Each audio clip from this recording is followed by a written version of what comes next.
Bom dia! Essa é uma aula de bioestatística em que eu vou falar a respeito do risco, risco relativo, redução absoluta de risco e número necessário para tratar. Bom, começando pelo risco, que também pode ser chamado de risco absoluto ou de incidência. Vamos supor que um estudo foi realizado para verificar se determinada medicação consegue reduzir a mortalidade nos pacientes que padecem de determinada doença. Então, nesse exemplo aqui, o grupo da medicação, 10 pessoas foram a óbito, enquanto 90 sobreviveram, e já no grupo placebo, 30 pessoas foram a óbito, enquanto 70 sobreviveram. Qual que é o risco, então, de óbito no grupo que tomou medicação e qual que é o risco de óbito no grupo que tomou o placebo? Se você conseguir parar um pouco, raciocinar de como fazer essa conta, você não vai precisar ficar decorando as fórmulas. Então, no grupo da medicação, nós temos 10 pessoas que morreram, sobre um total de 100 pessoas, 10 mais 90. Então, no caso do grupo da medicação, o risco de morte é 0,1 ou 10%. Já no grupo que tomou placebo, o risco de morte é 30 sobre um total de 100, 30 mais 70, e aqui o risco, então, é 30 sobre 100, que dá 0,3, ou 30%. Então, esse é o cálculo do risco. Quem preferir decorar a fórmula, seguem as fórmulas para quem preferir decorar. Então, o risco ele é a probabilidade da ocorrência de um tipo de dano. A palavra risco, na medicina, ela é preferencialmente utilizada para falar a respeito de desfechos ruins, de danos. É possível estudar risco por meio de ensaios clínicos, ou seja, aqueles estudos em que a gente divide a população entre o grupo que vai receber intervenção e um grupo que vai receber ou um placebo ou um tratamento de controle para ser comparado, e você acompanha esses pacientes ao longo do tempo, e de estudos prospectivos, como, por exemplo, o estudo de coorte, em que, nesse caso, pode-se estudar fatores de risco ou fatores protetivos para determinadas doenças ou complicações de doenças. Não fornecem dados de risco estudos retrospectivos, como, por exemplo, o estudo de caso-controle. No estudo de caso-controle, o que vai ser avaliado não vai ser o risco relativo, mas sim a razão das chances, que a gente vai falar a respeito em outra aula, e em estudos transversais, como é o caso de estudos epidemiológicos. E o que é o risco relativo? O risco relativo nada mais é do que a proporção entre o risco do grupo experimental sobre o grupo controle. Então, o risco relativo, nesse caso, é o risco do grupo que recebeu medicação, que é 10%, sobre o risco do grupo placebo, 30%, que dá 0,33. Agora, para um pouco e raciocina, pausa o vídeo se for preciso. O que significa se o risco relativo é menor do que 1? O que significa se ele é maior do que 1? E o que significa se ele for igual a 1? Mas, se for preciso, pausa o vídeo, raciocina, porque se você compreender a forma como isso funciona, você não vai precisar ficar decorando. Quem preferir decorar a fórmula, está aí. Então, nesse caso aqui, no exemplo que a gente usou do risco relativo, que é o risco do grupo da medicação versus o risco do grupo placebo. Então, se o risco relativo é maior do que 1, representa que há maior risco, maior probabilidade do desfecho para o grupo da medicação. Nesse caso, que é um desfecho ruim, significaria que a medicação estaria aumentando a mortalidade. Um risco relativo menor do que 1 representa que há menor risco ou menor probabilidade do desfecho para o grupo da medicação. Nesse caso, que o desfecho é mortalidade, um risco menor do que 1 significa que a medicação está salvando pessoas. Pessoas estão deixando de morrer por conta da medicação. E se o risco relativo for igual a 1, representa que há riscos iguais de desfecho para ambos os grupos. Significa que a medicação não está nem aumentando e nem reduzindo a mortalidade. Mas quando a gente for ver o resultado de risco relativo em qualquer estudo, não basta ver só o risco relativo. A gente também precisa olhar o intervalo de confiança. O intervalo de confiança eu vou falar em mais detalhes numa aula específica só para isso. Mas o que a gente precisa saber por enquanto é que se o intervalo de confiança ele inteiro for maior do que 1, representa que há maior risco, maior probabilidade do desfecho para o grupo da medicação. Então, por exemplo, nesse caso aqui em que o risco relativo é 1,8 e com 95% de intervalo de confiança o risco vai de 1,2 a 2,4, todo intervalo de confiança tem um valor acima de 1. Significa de que o risco no grupo da medicação é maior do que no grupo controle. Se o intervalo de confiança está inteiro abaixo de 1, representa que há menor risco ou menor probabilidade do desfecho para o grupo da medicação. Então, nesse exemplo aqui, um risco relativo de 0,4, com intervalo de confiança de 95% indo de 0 a 3 a 0,8. Como todo intervalo de confiança está abaixo de 1, a gente sabe que esse risco relativo abaixo de 1 atingiu significância estatística e que, portanto, ele é menor, ele é um valor que a gente pode transportar para a prática clínica, ele é um valor real que tem significado. E se o intervalo de confiança inclui o 1, representa que não há diferença estatisticamente significativa entre os grupos. Então, por exemplo, nesse caso aqui, o risco relativo 1,4, apontando que o risco no grupo medicação seja maior do que no grupo controle. Porém, o intervalo de confiança dele cruza a linha do 1, tá? Vai de 0,9 a 1,8. Isso significa que esse resultado não tem significância estatística. Tá? Vocês vão ver muito estudo que fala o risco de tal intervenção foi maior ou menor do que tal intervenção, mas não houve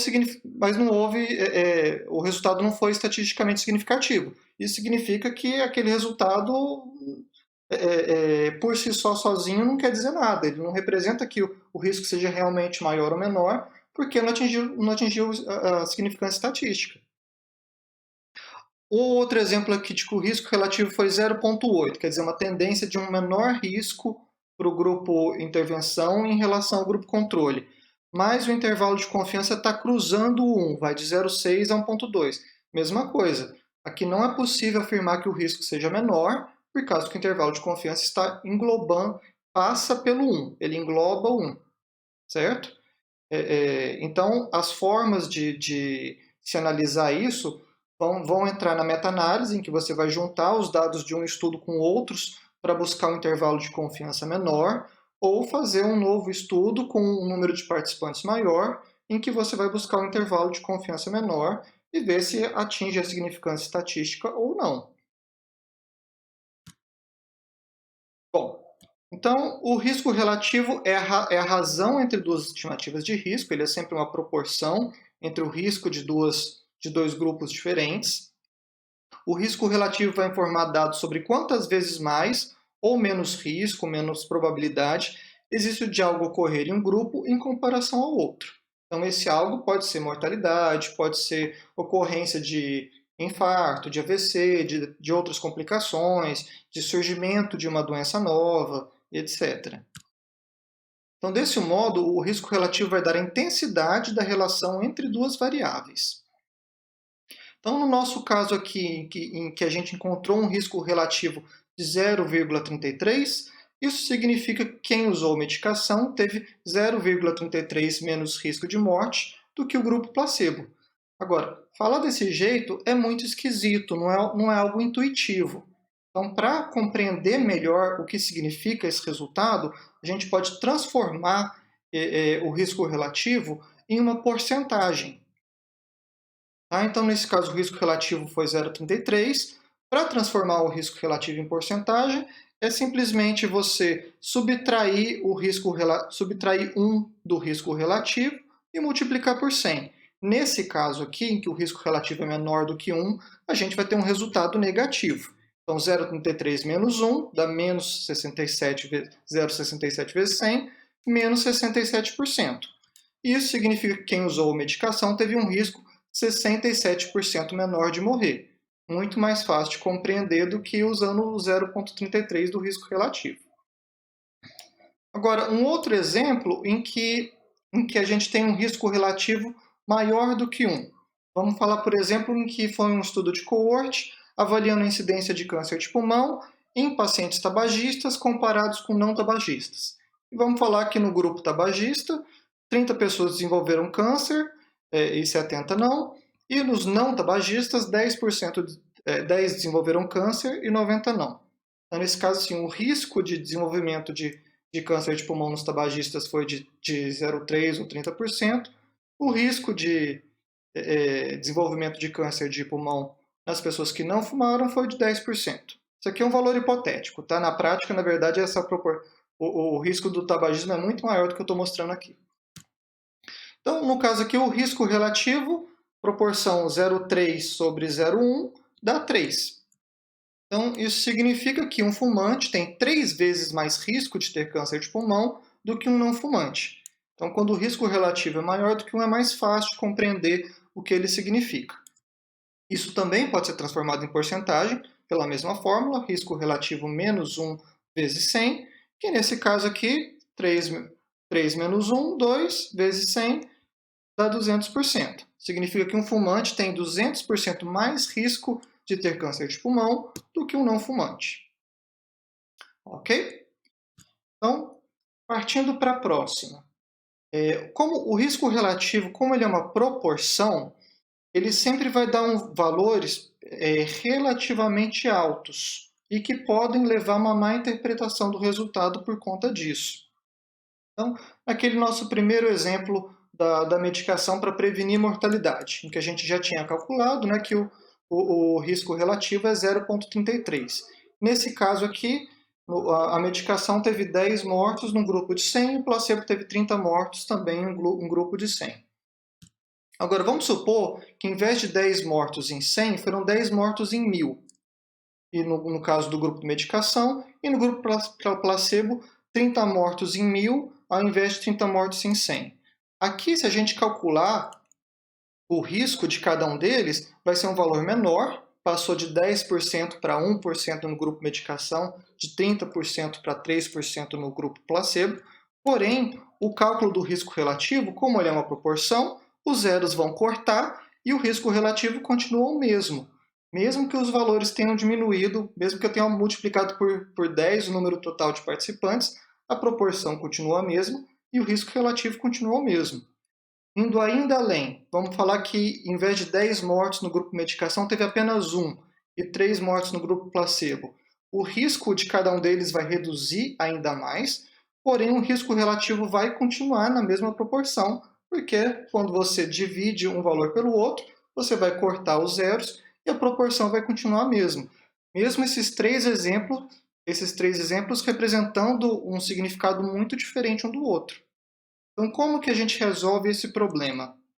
Aí que entra a redução absoluta de risco. A redução absoluta de risco nada mais é do que a subtração simples do risco na taxa de evento no grupo controle menos a taxa do evento no grupo tratado. Então, naquele nosso primeiro exemplo, o risco no grupo controle, no grupo placebo foi 30%, o risco no grupo medicação foi 10%, 30 menos 10%, 20% da redução absoluta de risco. Significa que 20% dos tratados se beneficiaram do tratamento. 20% deixaram de morrer com o tratamento. No segundo exemplo, em que a gente passa o total de participantes para 1000 e o risco absoluto diminuiu, aqui a gente vê que a redução absoluta do risco já passa para 2%, ainda que o risco relativo continue 0,33. Significa aqui que ao invés de 20% que se beneficiaram com a medicação no exemplo anterior, 2% tiveram benefício. E no último exemplo, em que a gente reduz a proporção para 1 para 1000, a redução já vai passar para 0,2%. Então, a redução absoluta do risco, ela é importante para a gente calcular o número necessário para tratar. O número necessário para tratar é o número de pacientes que precisam receber uma intervenção específica para que mais um deles se beneficie dentro do período de tempo estipulado para o ensaio. Tá? E o número necessário para tratar nada mais é do que o inverso da redução absoluta do risco.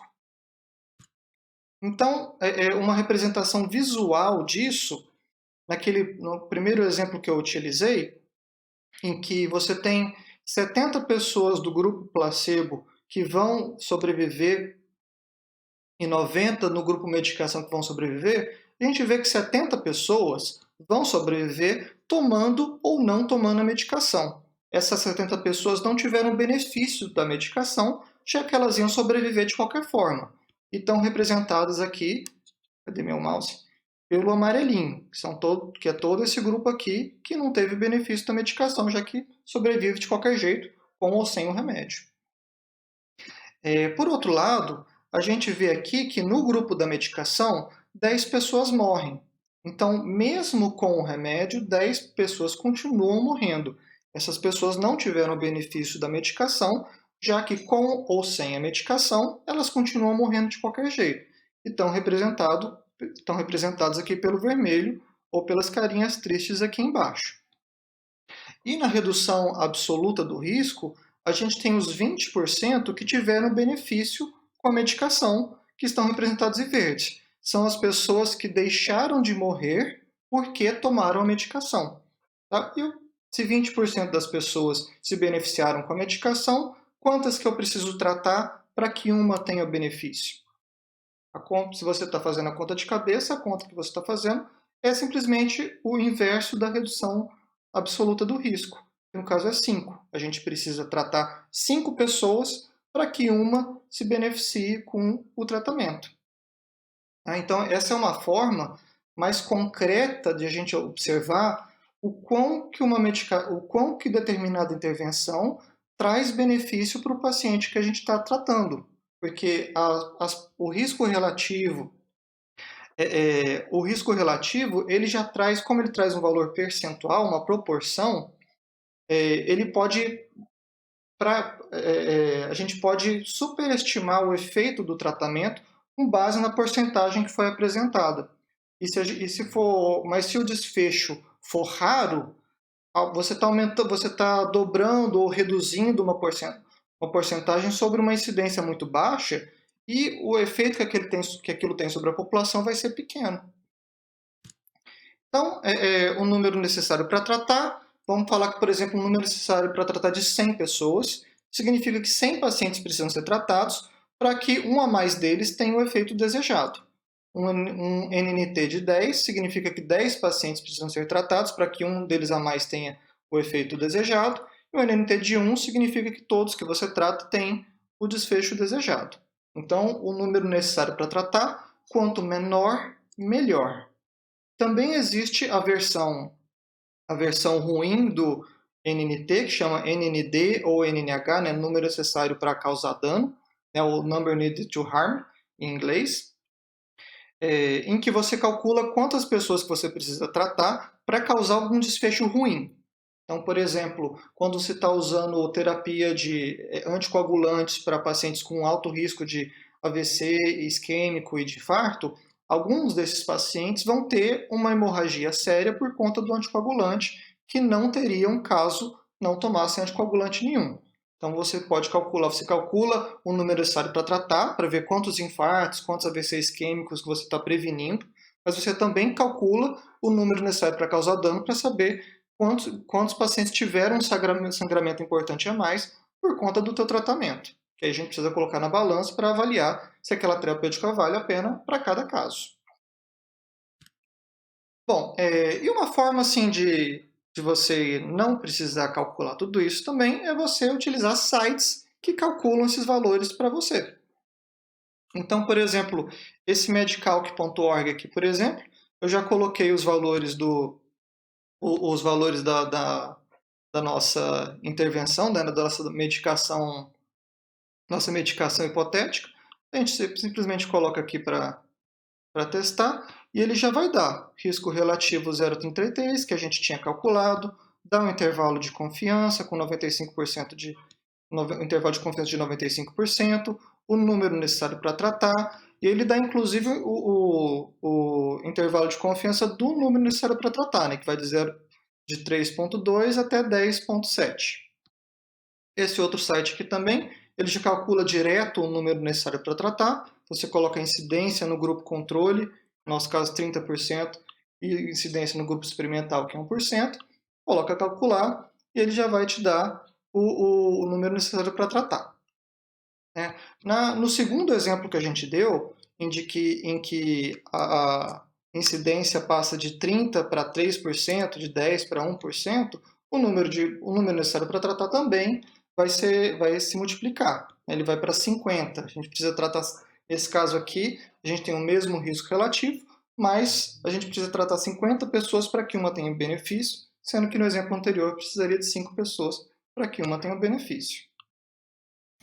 Bom, essas são as referências que eu utilizei para montar essa aula. Espero muito que vocês tenham gostado. Um grande abraço e até a próxima!